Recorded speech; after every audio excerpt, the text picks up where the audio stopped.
பிரெஸ்ட்-லிடோஸ் ஒப்பந்தம். முதல் உலகப் போரின் காலத்தில் ரஷ்யா கடும் அரசியல் மற்றும் சமூக நெருக்கடிகளை சந்தித்தது. 1917ஆம் ஆண்டு நடைபெற்ற போல்ஷெவிக் புரட்சிக்கு பிறகு புதிய அரசு போரை தொடர இயலாத நிலையை அடைந்தது. எனவே ரஷ்யா போரிலிருந்து வெளியேற அமைதி ஒப்பந்தம் அவசியமானதாக அமைந்தது. இந்த அமைதி பேச்சுவார்த்தைகள் இன்றைய பெலாரஸில் உள்ள பிரெஸ்ட்-லிடோஸ் நகரில் நடைபெற்றன. ஜெர்மனி தலைமையிலான மத்திய சக்திகள் மற்றும் ரஷ்யாவுக்கிடையே நடைபெற்ற இந்த பேச்சுக்கள் கிழக்கு முனையில் போரை முடிவுக்கு கொண்டு வர முயன்றன. 9 பிப்ரவரி 1918 அன்று மத்திய சக்திகள் மற்றும் உக்ரைன் மக்கள் குடியரசு இடையே ஒரு முக்கிய ஒப்பந்தம் கையெழுத்தானது.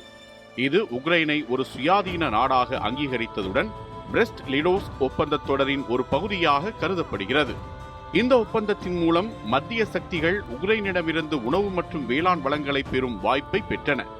முதல் உலகப் போரால் ஜெர்மனியில் ஏற்பட்ட உணவு குறைபாட்டை சமாளிக்க இந்த ஒப்பந்தம் முக்கிய பங்கு வகித்தது.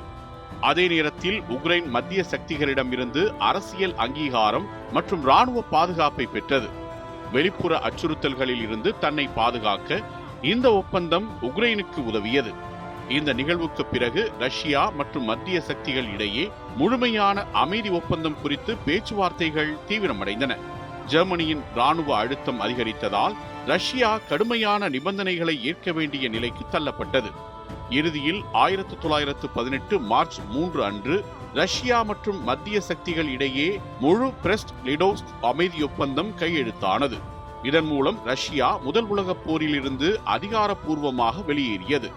மொத்தத்தில் 9 பிப்ரவரி 1918 ஒப்பந்தம் முதல் உலகப் போரின் போக்கையும் கிழக்கு ஐரோப்பாவின் அரசியல் வரைபடத்தையும் மாற்றிய முக்கியமான வரலாற்று சம்பவமாகும்.